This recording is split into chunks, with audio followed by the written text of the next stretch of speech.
Hello, hello, hello. It's coffee time. Brr. It's cold. It's cold, it is.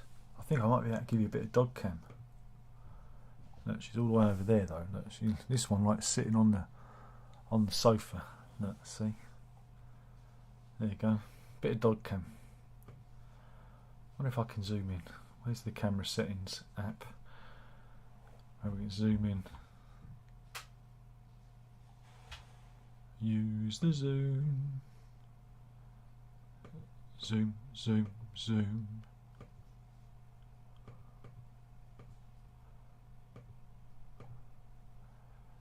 There you go. Dog cam. Dog cam. It's dog cam. Do do do do.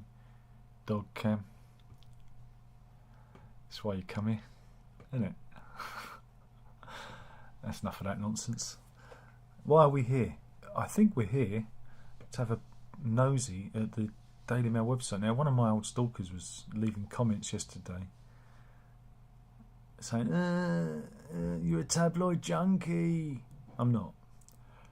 I just go to the Daily Mail website because it's something to do. And there's lots and lots of content. Indeed, there's content. We love content. Now, the top story. Now, I did clip this, but it's actually the Daily Mail's top story, and this is a. Well, I'm going to show you it first. We're going to Berlin. This is the Radisson Blu Hotel in Berlin. Right. Let's have a look at this. Have you seen this? Look at that. You're probably wondering, what is that? That is a 46-foot high aquarium in the Radisson Blu Hotel in Berlin. Isn't that amazing? Yeah, it has over 1 million litres of water and 1,500 tropical fish swimming around. Yeah, so you want to know what happened, didn't you? Yeah, well, apparently it cracked. Yeah, it cracked, and there's some footage of the aftermath. Look at that. Yeah, it actually developed a fault and exploded, and it's pretty grim. Water even was outside the you can see it there outside the hotel. Yeah, it really had an amazing explosive impact. Yeah, and that's what it looked like beforehand. Unfortunately, none of the fish survived. Yeah, and the water leaked outside the complex, and 100 emergency workers were deployed to search for anyone who might have been trapped inside debris.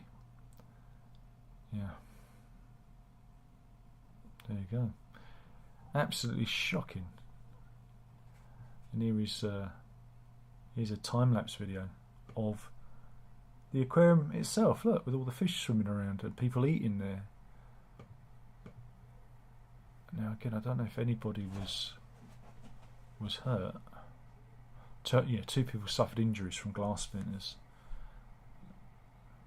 But couldn't you imagine a being there? Dog's moving around. She'd moved to the other sofa.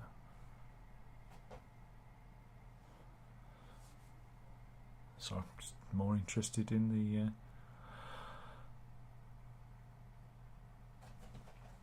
Who wants to earn £115,000 a year? Yes. Well, the NHS have the position for you. Right, 115 grand. They're looking for a job. Again, I don't know if you might. It's an interesting job.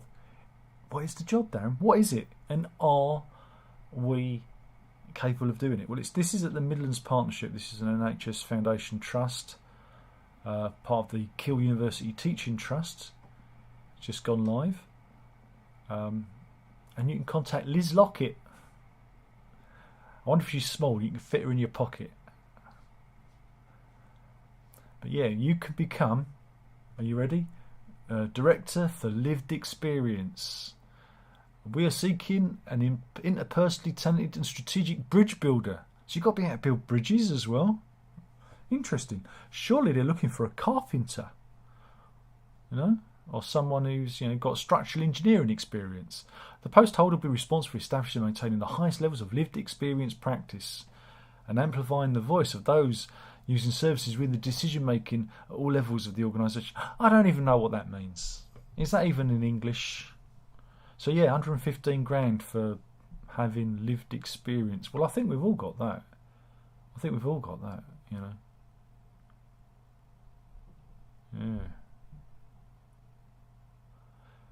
Meanwhile, we've got an update.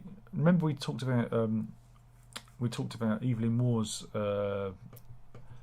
Whoops, what's that? Oh yes, it's been sold.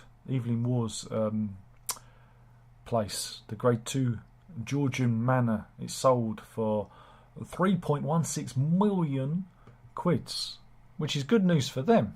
That's a bargain, possibly, but it isn't, because the resident, Helen Lawton, she ain't moving out. She said, I'm not going.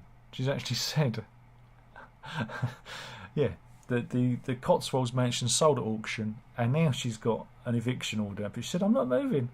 She pays £250 rent. That's what I want. That's the kind of rent I want. But yeah, she ain't going anywhere, so we'll have to wait and see.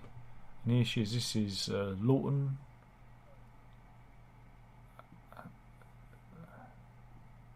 We've got a picture of her. I don't think we have. Oh, wait a minute.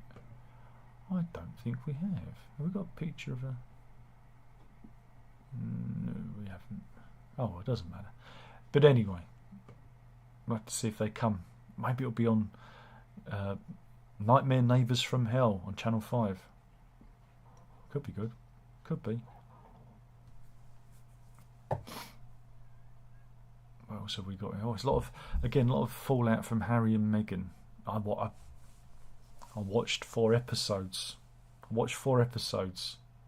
Of it because there was nothing on the telly last night. And I might do a review. I might go, yeah, do you know what? I'm going to do a review of it. I'm going to do a review. You're not. I am. I'm going to do a review. It's going to be great. It's going to be a great review. It's going to be the best review ever. But yeah, it's still cold in the UK. Bruh, it's freezing. But it's not all bad, because this is the story of Noel Bacco. And he's from Zimbabwe. He's over from Zimbabwe. He's moved to Malvern in Worcestershire in June to be with his wife after they met in 2019, and he's having a great time. And his missus has made a little video of him just loving the snow. Look, there he is. He's loving it. I'm glad someone's enjoying it, because I ain't. But it must be great for... Look, I just love him. He's just loving it. It must be great for those who've never experienced the weather like this for the first time. Again, it's for the rest of us though. It's cold. Can you make it stop now? Can the rain come in? No. But we've got a follow up. We've got a follow up to a story from earlier in the year. Do you remember Tony Garnett? Do you remember Tony Garnett? Well, Tony Garnett, if you don't remember him, he's the bloke who fell in love with the Ukrainian refugee and ditched his missus and kids for her. Yeah, he fell in love with Sofia Kakadim. Now remember, the last time we caught up with them, they had a mighty Barney and she was led away by the police. Do you remember that? Because, well, it turns out she was all kinds of crazy. And he don't like the crazy, but it doesn't matter. It doesn't matter, because guess what? True love does exist. Oh, this really is turned out to be the romance of 2022. Tony Garnett has travelled. He's flown out to war-torn Ukraine to rekindle their romance and meet her family. Yeah, isn't that nice? And yeah, here they are, rekindling their romance. Yeah, he's gone out there. Do you think this is going to end well? I do not know. But yeah, he flew to Poland and bought a bus across the border, and they've now rekindled their romance and returned to live together in Yorkshire. He said, to be honest, I'd missed her, and my anger over her drinking had subsided. She liked to tipple. She liked to tipple, and she's promised that she would never touch alcohol again.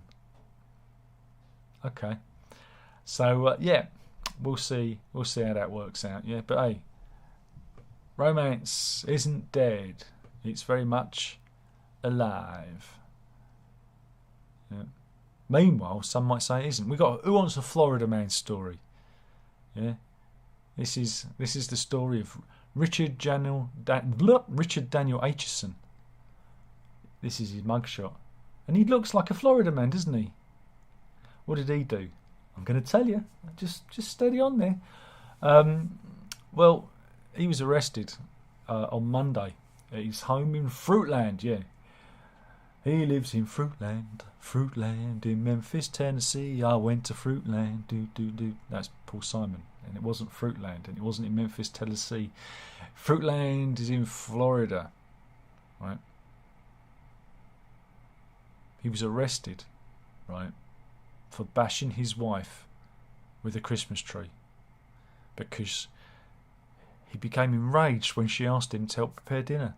Yeah, he's been done on felony charges including false imprisonment, violation of an injunction, and domestic battery. Nothing about the Christmas tree though, and he's held in the Lake County Jail on $8,000 bond. There you go. Mind you, he looks a bit like Father Christmas, isn't he? He's got a bit of a evil Father Christmas, but a bit of a bad Santa vibe going on there. But yeah, don't hit your missus with a Christmas tree. It's not good. Use Christmas pudding instead. Easier to throw. Remember that. No Christmas tree. You're not going to get the purchase, but a good old Christmas pud, that's going to take her out. That was a joke. Look, see? That was a joke. I'm joking. Look, the hand of God is touching me. Ah. Remember, I'm obsessed with tabloids, you know. I'm a tabloid junkie. Shall we go back to the real news then? Shall we? Yeah. So I just did the funnies first because it's just full. It's full of Harry and Meghan crap. They reckon that Black Friday fell flat. Yeah, the Black Friday sales that we had fell flat. Well, firstly, Black Friday isn't really a thing over here, is it? It's something that the Americans have and that we've kind of taken on, a bit like Halloween, you know. But yeah, retail volumes dipped by 0.4% in November, whereas analysts reckon there was going to have a 0.3% rise. These are micro incremental statistics here, hardly worth bothering about. And do you know why? Because there's no intelligent life here. Yeah, apparently. Don't worry, this is a segue. This is me effortlessly sliding from one story about sales figures into, do aliens really exist? Well, a new report. There's always new reports and new researches. A new research has put forward a theory as to why aliens haven't contacted Earth. Right. The reason why aliens haven't been in touch is, to them, there's no sign of intelligent life here. Well, we all know that. We all know that because we've all been on TikTok, haven't we? We've seen they've picked up TikTok and went, no, I ain't going there. Not after the Tide Pod challenge. No, seriously. I'm being serious now. Because we've only been doing like radio signals since, God, when was it? Marconi. But really properly since about the 20s, 30s. that radiation would have left the planet and started to move out into the vast inky blackness of the cosmos, the never-ending void. And it takes a lot of time. It takes time. And those signals haven't reached alien life yet. And then they've got to get to us. They've got to get to us. And it's not like going down the shops. Oh no. That could take them even longer. So yeah, extraterrestrials haven't had a long enough time to receive our messages and get back to us. Yeah. And the Daily Mail they've included a little picture of an alien so we know what one might look like. He's pointing, he's going, there's no intelligent life there because you've got TikTok and we haven't. So there you go. That's why aliens haven't been in touch.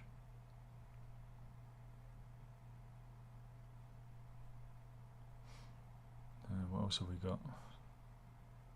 Oh yeah, this is terrible news. This is not good news. This is from where is it from? It's in France. It's Lyon in France, the Vaux-en-Velin suburb of Lyon. There was a tower block fire, and there's some pictures of it. Again, 10 people have died, including 5 children, and 4 are critically injured. But there's a story, because this happened shortly after 3 a.m. in the morning, this morning on Friday. But there's a story of a mother who managed to throw her child out of the building. It was caught by people below, and then she leapt to her own death. Unfortunately, they couldn't save her. But yeah, I mean that's just terrible, isn't it? I mean it's not quite Grenfell scale, but there's some police and that. But yeah, so yeah, that's coming out of France today. Rather bit of sad news there. I've done it all wrong. I should have kept the funnies to the end. But I was fed up with all those Harry and Meghan stories. There's hundreds of them. Keep doing that. More murder. Oh God. Meanwhile, poor old Elon.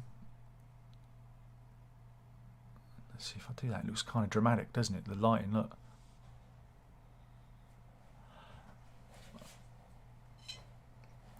Poor old Elon has banned 9 journalists off the Twitters because he's come up with a new policy, which I agree with. It's no doxing, no giving out live coordinates of people, and if you do that, then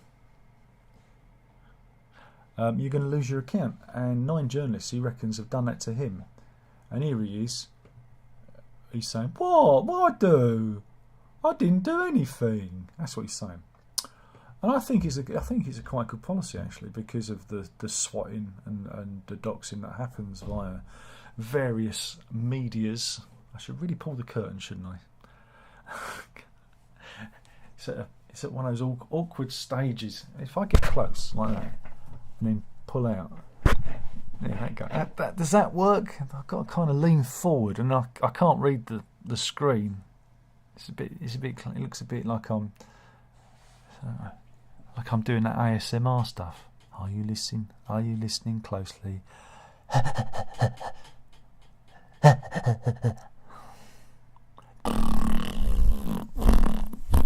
That's ASMR, that is. But yeah.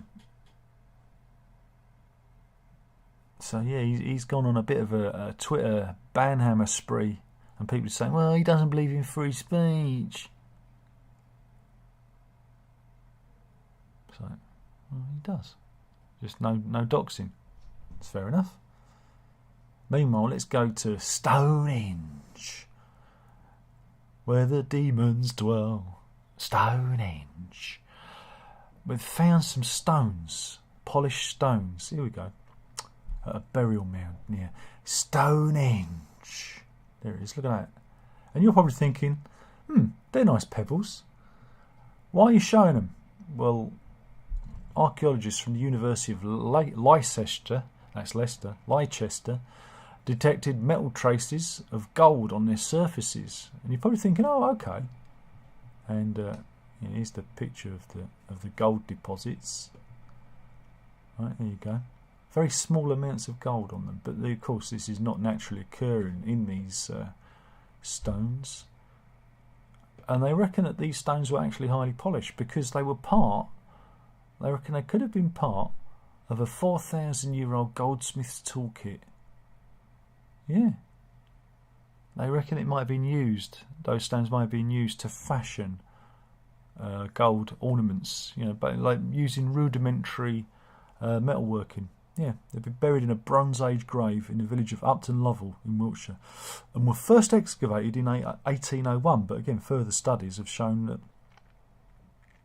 these traces of the precious metal. Fascinating. No, okay, just me. I thought it was interesting.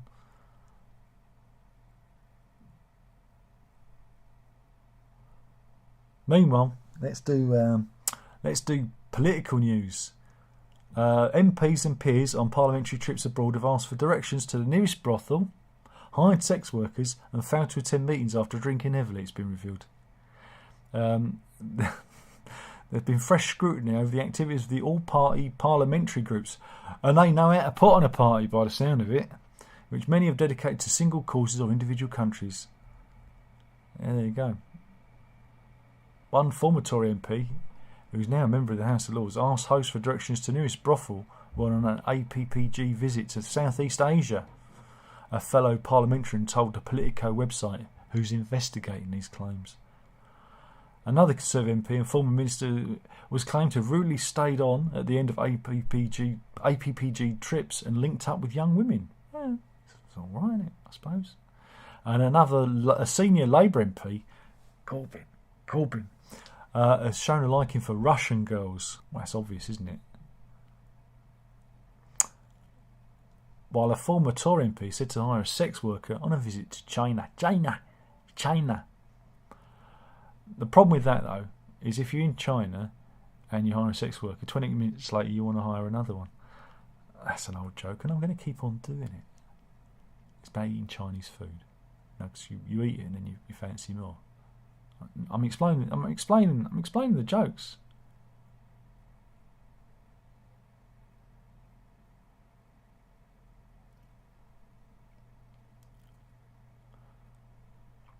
Oh God! Yeah, today is the last post. If you want your post to get there in time for Christmas, 16th. Can you believe it? It's early, and because there is the backlog. Remember I was telling you about this? The backlog. Well, let's get an aerial view of said backlog. You see, let me just. Sometimes it doesn't want to do the things I want it to do. Look at that. That's a lot of post. I wonder if my tablets are in there somewhere. Can you see my tablets? I'm not getting them. And I run out next on the 27th. Look. Yeah. There we go. The new latest posting dates. So yeah, if you got any mail you need sending, send it today, because it's not looking good. It's not looking good. What else have we got? Nothing else. Anything else good?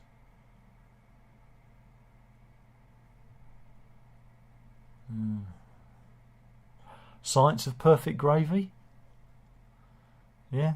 Scientists have revealed the best way to get flawless gravy, and say the ideal jug should be served for exactly 2.5 minutes, and include the juices from your roast, and be served at precisely 156 Fahrenheit, 69 centigrade. And there's a little infographic there for you. There you go. Let's see.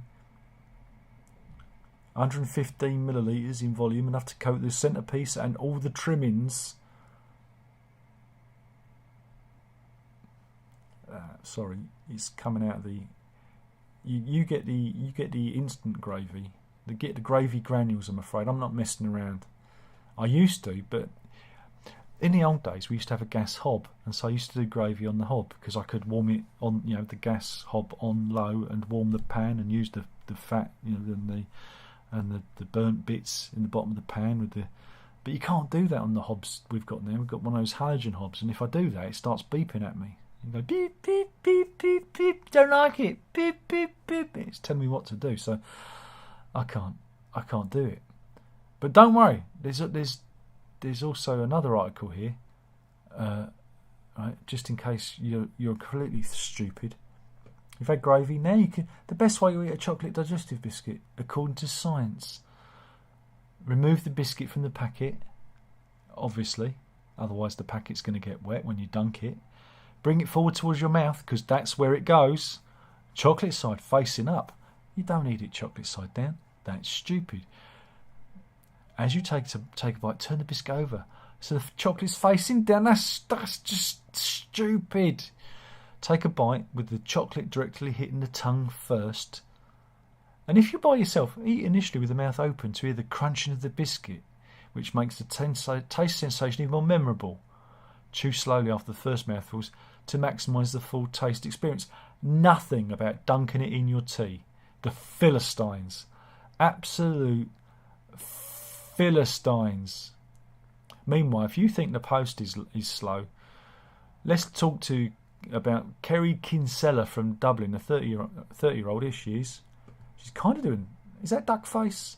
I think that's a bit of duck face. Well, she ordered something from ASOS.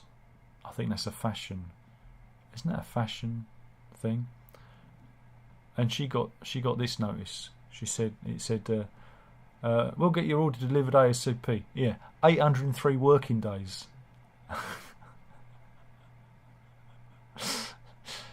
Yeah. But then somebody replied to her and said, you think that's a long time?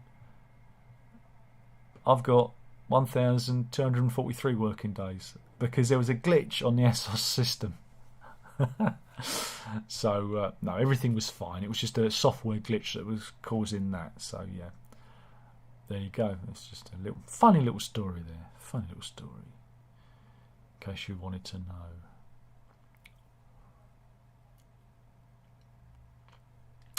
What else have we got? Have we got anything else here? Have we got any funnies?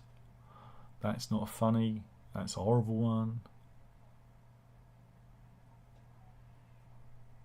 Mind you, did you see? Yeah, I've got to do this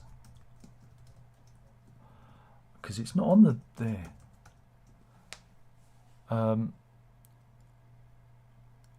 Did you see the Donald Trump NFTs? Right?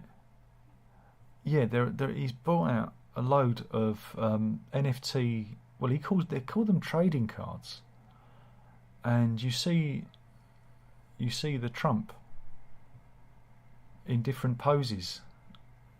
Like there was that time he went like. Do you watch? You probably don't watch The Boys. The missus does. But when Homelander zaps the crowd, look, who remembers that outside Trump Town? There he is.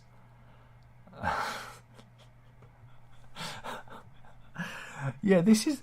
You know when you sometimes you think... you think the world's gone mad. Stop the world. I want to go off. Yeah, but yeah, there's you've got the... this is the collecttrumpcards.com. Apparently they've all sold out.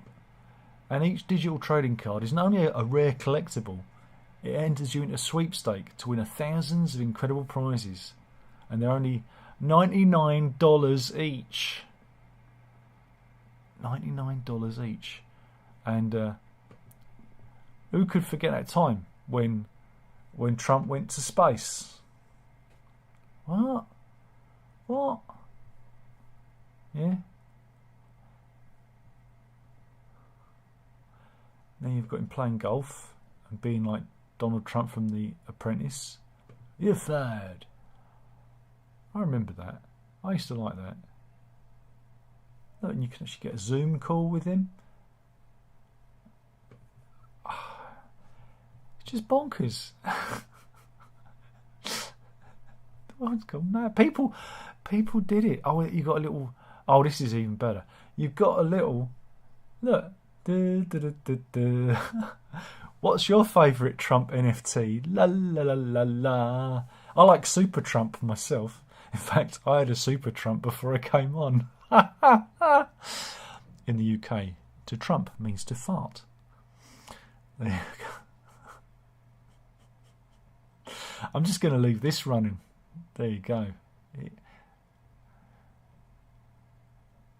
It's just what a time. What a time truly to be alive. There you go. The Trump NFTs, $99 each. There you go.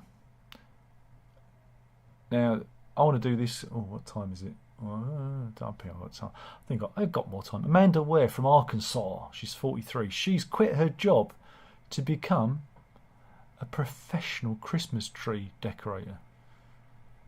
I mean, here she is. Here she is doing her thing.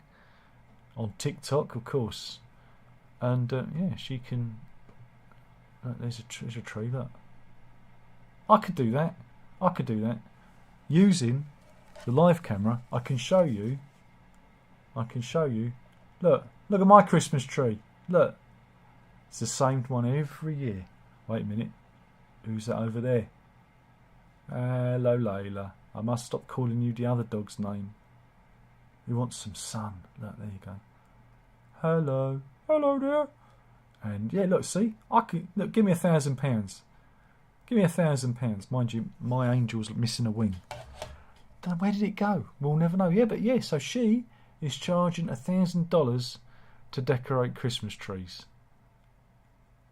And there's another one. I mean, really? Mine's better. I'm sorry. That's just overdoing it. There's another one. I still think mine's better. Sorry. Mine's just superior in every way. Honest. But there you go. £1,000. That's bonkers, isn't it? Have we got any more? Is there? Oh, that's more. Here we go. This is the story of Phil Buckley. He was chopping up wood. Yeah, he was chopping up wood in Brize Norton in Oxfordshire. Right, chopping up wood for his Christmas fire. When this piece of wood, he stood back and he looked at it and he went, "Holy Jesus!" See what I did there? Yeah, he saw Jesus in wood. Yeah. Wooden Jesus. That's the story. He reckons it looks like that statue in, was it Rio de Janeiro, Christ the Redeemer. Guess you could do. Though I think I need to take a little bit off the nose. I think the nose is over. Now either that, I think, mind you, it could be a dewdrop because it's so cold, couldn't it? It could be a dewdrop there. You need to wipe that away, Jesus. Then you've got your hankies. He said, I would wipe my nose, but I can't reach my nose. There you go. A little bit of religion there for Christmas. Or as it should be said, Christmas. Remember that. There you go. Well, I think we've got our animal story. This is the story of little Paul Iger. Here he is.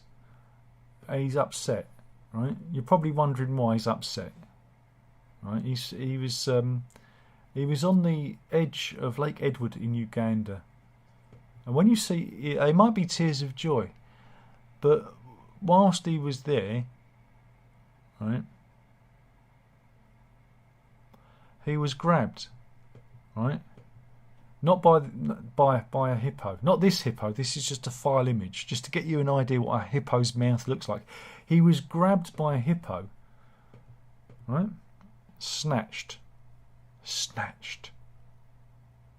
And everyone thought, oh, he's done for. He's done for, right? But a fellow called Crispus Bergonza, who was nearby, He threw stones at the hippo and scared it, causing the hippo to vomit up a little pool. Yeah. And whilst he was injured, he's been taken to a clinic. He'll be all right. He's survived. But he was given a shot of rabies vaccine just in case, because not very nice to be inside a hippo's mouth. In a statement, Ugandan police says this is the first kind of incident where a hippo strayed out of Lake Edward and attacked a young child. So it came out of the lake and got him.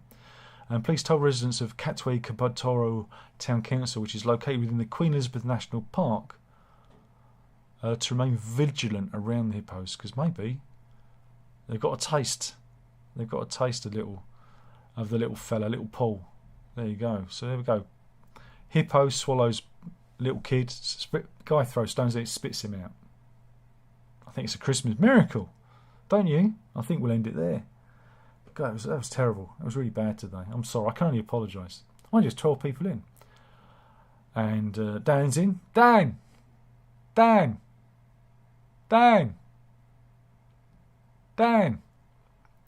Says, morning. Bad Santa. Indeed. Bad Santa 2. There you go. Extreme close up. We need real Santa, even for the royals, says Dan. Dan says the Leon news is terrible. It is. It's I heard, yeah. Zeb says, so comfy. I am. He's talking about the dog. Fasana says, good day, congrats on the new dog. Indeed. And draw me curtains. I should do, wouldn't I? But then I wouldn't see any light. There'd be no light. I wouldn't be able to move into the light. Move into the light, Darren. Andrew says, hi Darren, happy Christmas. And to you. I was going to send you a Christmas card. Okay. When I first started doing all this, somebody did that. And I never knew how they got my address, but they got my address and they sent me a Swiss Army knife made out of chocolate. I shit you not.